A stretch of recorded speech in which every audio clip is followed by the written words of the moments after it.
The slamming door. One evening, my mom and I were sitting in our apartment on the second floor when, suddenly, we heard the front door downstairs swing open and then slam shut. We waited, expecting to hear footsteps climbing the stairs, but there was nothing. My little sister was playing outside with her friend, so we initially brushed it off as them goofing around, but then it happened again. The door opened, then slammed shut, echoing through the empty stairwell. And again. Finally, my mom went downstairs and told the girls to stop messing with the door. The girls looked at her, confused, and swore they hadn't touched it. Mom, a little annoyed, came back upstairs. Almost immediately, the door opened and slammed again. Frustrated, my mom went back down, told the girls that if they wanted to come inside, they needed to knock and then lock the door. The girls pleaded their innocence, insisting they hadn't been near the door. Now the door was locked. It shouldn't open, but it did. A loud slam echoed up to our apartment. My mom hurried to the stairs, peering down. No one was there. A strange unease settled over us. Eventually, the girls came inside, and soon the entire family was gathered in the living room, each of us nervous but pretending to ignore the tension. But the slamming continued, each bang making us jump. By then, we were all thoroughly spooked. Then something else began. A faint flash of blue light flickering from the stairwell. Each time, someone would check, but we found nothing. My mom loved burning candles in the evenings, and tonight one flickered on the kitchen counter near the stairwell. Just as another blue flash flickered in the corner of our eyes, a shadow, small and hunched, seemed to dart across the wall near the stairs. After seeing a blue flash again, my brother, mom, and I swore we saw a short-sized adult shadow move across the wall by the stairwell. My brother and I screamed, and I insisted all us siblings sleep in the same room that night. It was a long, restless night. I lay awake, trying to ignore the strange noises and shadows flickering in my mind, eventually drifting into a fitful sleep on the floor. The next morning, my mom came downstairs looking pale. She said she'd had a strange, vivid dream. In it, she was in a hospital, walking through the quiet, sterile hallways until she entered a small chapel. Sitting alone on a wooden pew was her estranged grandmother, a woman my mom hadn't spoken to in over a decade due to painful memories. In the dream, her grandmother looked up and smiled warmly, motioning for her to come closer. She apologized, saying she was deeply sorry for the pain she had caused my mother, and asking for forgiveness. My mother, surprised, said that yes, she forgave her. Then she asked, on impulse, what kind of flowers her grandmother would want on her grave. Her grandmother smiled and said, "Periwinkle." Then the dream faded. As soon as she shared the dream, my mom felt a need to call her own mother to relay what had happened. Part of me thought this was strange. It was just a dream after all. But I also worried it might upset my grandma. When my mom called, she learned that her grandmother, my great-grandmother, was in hospice, unresponsive and barely clinging to life. 3 days later, we received the news that she had passed away. My mom sent a bouquet of soft blue periwinkle flowers to be placed on her grave. The hospital's chapel. During one of the hardest times in my life, I experienced something that still gives me chills to this day. My first wife, Polly, was in the hospital a lot, battling stage 4 breast cancer. I stayed by her side constantly, through every appointment, every infusion, every agonizing moment. Late one night, as she finally drifted off to sleep, I felt restless. I couldn't bear the thought of leaving her, but exhaustion pulled at me, and I decided to stretch my legs with a quiet walk through the near-empty hospital. The halls were silent. It was well past midnight, and the vast, dim corridors of Dartmouth Hitchcock Medical Center were deserted. My wandering took me to the hospital's chapel on the second floor. The chapel doors were heavy, and each one clicked shut with a solid, echoing finality. Inside, rows of simple chairs faced an exquisite stained glass window, casting faint colors onto the walls. It was beautiful but somber, and somehow it felt even more still and isolated than the rest of the hospital. I took a seat in the third row, closed my eyes, and started to pray, finding a little solace in the quiet. After a while I finished, exhaled, and stood up, only to notice a woman sitting in the second row, one seat in from the aisle. I jolted in shock, nearly stumbling back. I hadn't heard anyone come in, no door opening, no click of it closing. But there she was, a woman with dark hair, dressed in a hospital gown. She was sitting perfectly still, her face shadowed, and there was a deep sadness around her, something that seemed to radiate like an aura. My heart pounded, but before I could say a word or even fully grasp what I was seeing, she simply disappeared. 1 second she was there. The next, the seat was empty, as if she'd never been there at all.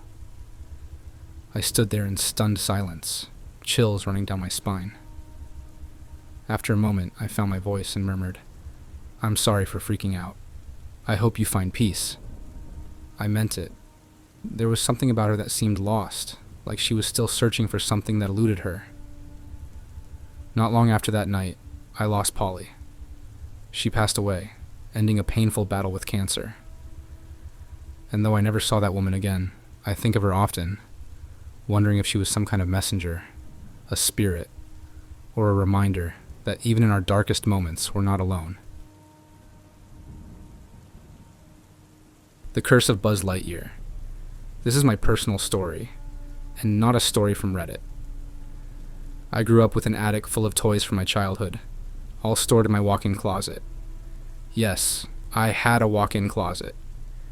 In there, buried beneath piles of old stuff, were the action figures from my younger years, an official Buzz Lightyear and Woody from Toy Story. Although they had remained untouched for years, it was Buzz Lightyear that gave me the most trouble. At first, nothing seemed out of the ordinary. Buzz Lightyear just lay there in the closet, a relic of my childhood. I was a teenager by then, nearing my 20s, when the unexplainable occurrences began. It started off innocently enough, but it was alarming, nonetheless. In the middle of the night, he suddenly went off. I was lying in bed, about to fall asleep, when I heard it, to infinity and beyond, followed by the annoying beeping of his laser. At first, I thought it might be a loose battery or faulty wiring, but as it happened more frequently, it became clear that something else was going on. Buzz Lightyear had been stored deep in the closet, untouched for years. How could he randomly start up on his own? It felt as though something or someone was playing with him. Things only got weirder when I noticed a pattern. Every time I had intercourse with a girl, the toy would go off. In the middle of the act, out of nowhere, that harsh, mechanical voice would echo from the closet. Buzz Lightyear to the rescue. The timing was so bizarre, so precise, that it couldn't possibly be a coincidence. It almost felt deliberate, like some kind of twisted prank. This kept happening over and over again, with different girls over the years. I swear, it sounds absurd, but it always happened during intercourse, never at any other time. And that's what made it so terrifying. Eventually, when I moved out on my own, I had mostly forgotten about the toys from my childhood that were still at my parents' house. My mother had kept a few old things, and I asked her to bring them to my new place. I had heard that Pokemon cards had gone up in value and wanted to take a look at my collection. Of course, Buzz Lightyear was among the items, but when I pulled him out of the box, I was horrified. He was completely deformed. The toy looked like something out of a horror movie. The once bright, shiny colors were now dull and faded. His face had strange, dark streaks across it. Buzz was mutilated, a creepy shadow of what he used to be. I'm not sure exactly when it happened, but I think it was that same week. In the middle of the night, I woke up suddenly. In the darkness, I heard the familiar mechanical voice, "To infinity and beyond." Buzz's voice sliced through the quiet room, and I glanced over at my girlfriend, who was clutching the blankets, terrified. I felt a cold chill run down my spine. How could this be happening? We were lying in bed, and Buzz was locked away in a closed closet in another room. How could he be going off? It was eerie and strange, but it was late, and we eventually went back to sleep. A few weeks later, while I was having intercourse with my girlfriend at the time, guess what? Buzz went off again. By this point, more than 10 years had passed since the first time it happened, so it was a miracle that the battery had even lasted that long. The next day, I picked him up and walked to the trash bin. Without hesitation, I threw him in and walked away without looking back. Whatever was going on with that toy, I didn't want to know anymore. For me, it was over. It sounds like something straight out of a classic horror movie. A toy that speaks on its own. I know. But this is my story. This really happened. And it was absolutely terrifying. A sigogglin lives among us. I'm not much of a tech person, but my nephew convinced me that this story should be shared, so he's helping me format it here. This tale isn't something I've heard anywhere else. It's a story my granny, or Mema, as we called her, used to tell to scare the wits out of me. When I was young, I believed just about anything my granny said. She was a God-fearing woman who loved to tell us stories about devils, demons, and all sorts of evil creatures to keep us in line. Most of her stories had a purpose, to make us behave, but there was one that stood out, something she only told when she got that faraway look in her eye. And if I hadn't seen something strange myself, I might have written it off as just another one of her tales. According to Mima, there was a creature, a thing that could disguise itself as someone else. It wasn't like the skinwalkers you might hear about. It was something entirely different. She said it wasn't even remotely human, but it could wear a human's face well enough to fool you, though never quite perfectly. Granny didn't know what it really looked like underneath, but she had seen it once, and that one sighting was enough to haunt her for life. This happened right after her second husband, Hoyt, passed away. About 2 weeks after his funeral, in the dead of winter during a fierce snowstorm, she heard a knock on the door in the middle of the night. She opened the door, and there stood Hoyt, her deceased husband. For a brief, heart-wrenching moment, she thought it was truly him, back from the other side. But as he stepped into the glow of the porch light, she knew something wasn't right. She always called it the sigogglin, after an old word for something that looked crooked or out of place. And that night, she realized just how off it was. She noticed Hoyt's eyes first. They were just a touch too far apart, not glaringly so, but enough to make her uneasy. His skin looked smoother than it had been, almost too smooth. Hoyt had been nearly 90, and this version of him looked a good 10 years younger.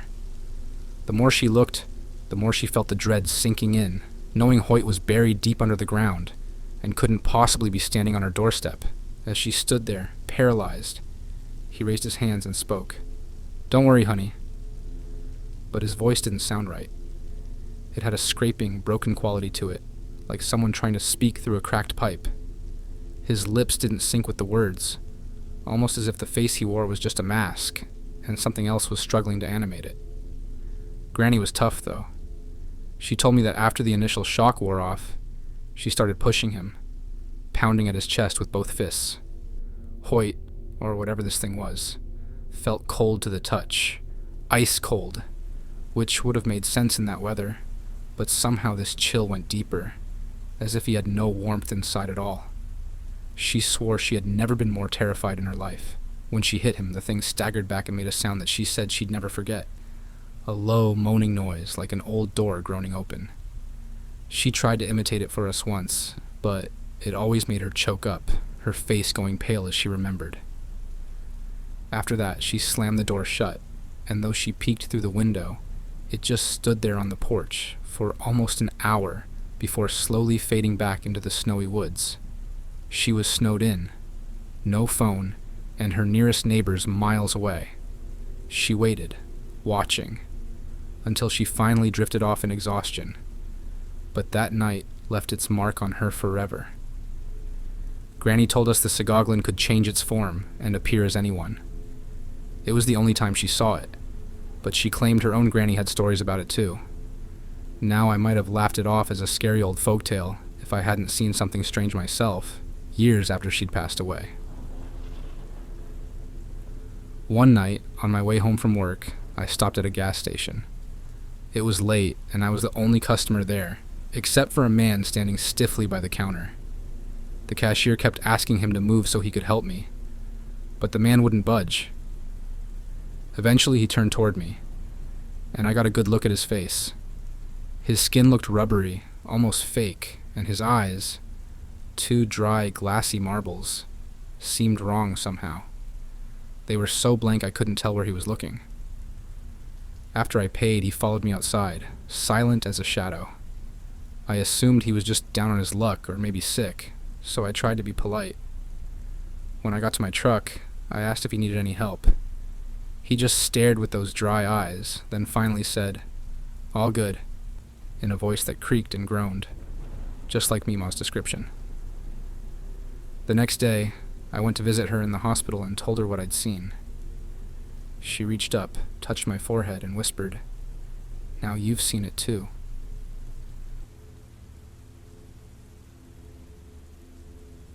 The rising bed. This is another story that is not from Reddit or any other website, but a story of an experience that happened to me. I was 19 when it happened. At that time I had a girlfriend, and her parents were going to be away for the night. We would have the house to ourselves. Normally, that would be the perfect opportunity for a party or a cozy night together, but right from the start, something felt off. We were hanging out with a group of friends, having a few drinks, but there was this strange tension in the air. Something I couldn't quite put my finger on. A sense of unease, like something was about to happen at any moment. I tried to shake it off, but the feeling of dread lingered. That evening, even with our friends, we talked about it. We all felt a little scared, or at least uneasy, as if something bad was looming.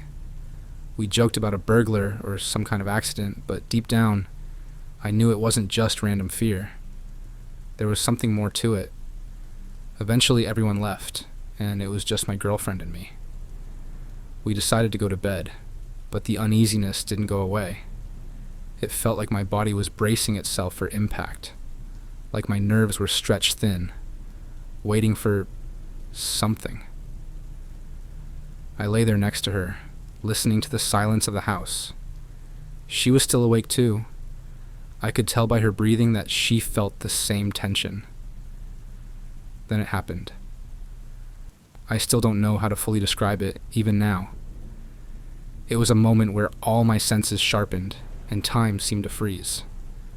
I remember a loud bang, a deep, resounding crash, followed by something that felt like an enormous force.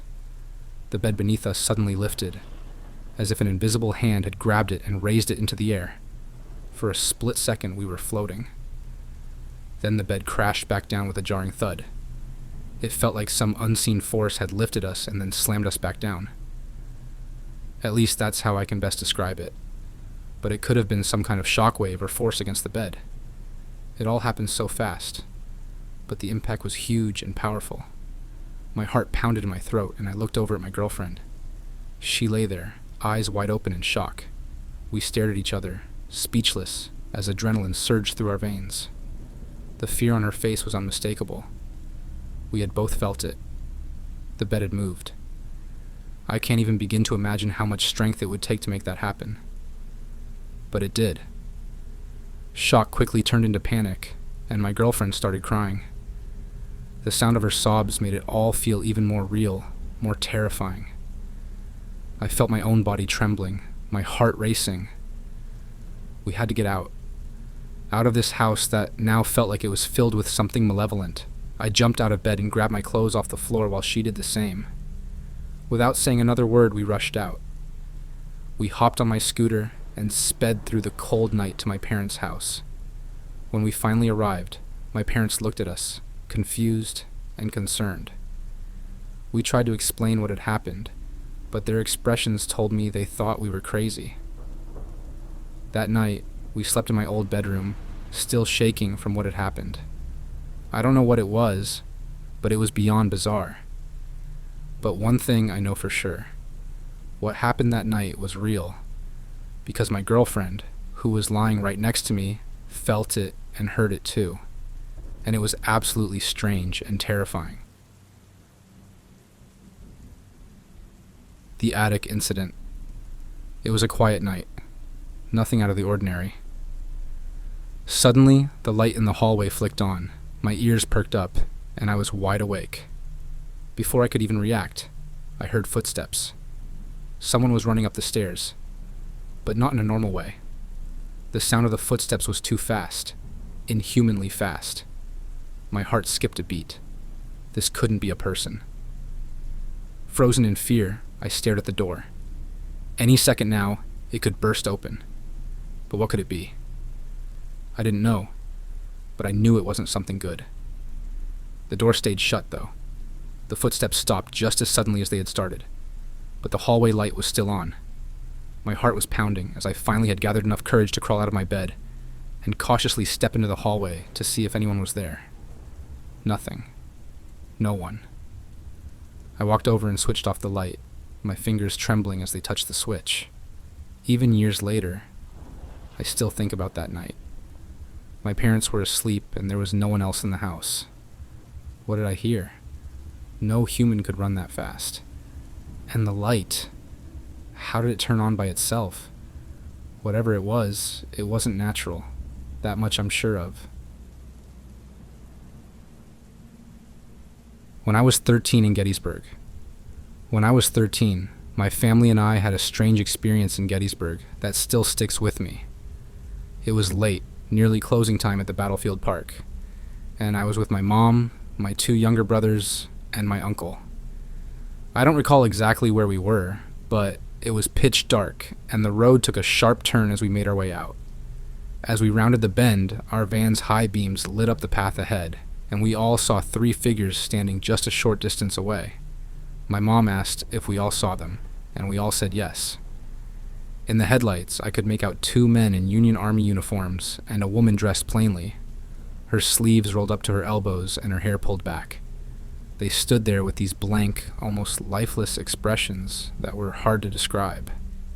Our first instinct was to think they might need help, so my mom and I got out, flashlights in hand, and walked over to where they had been standing. We shone the lights around, expecting to see them or at least some sign of their presence.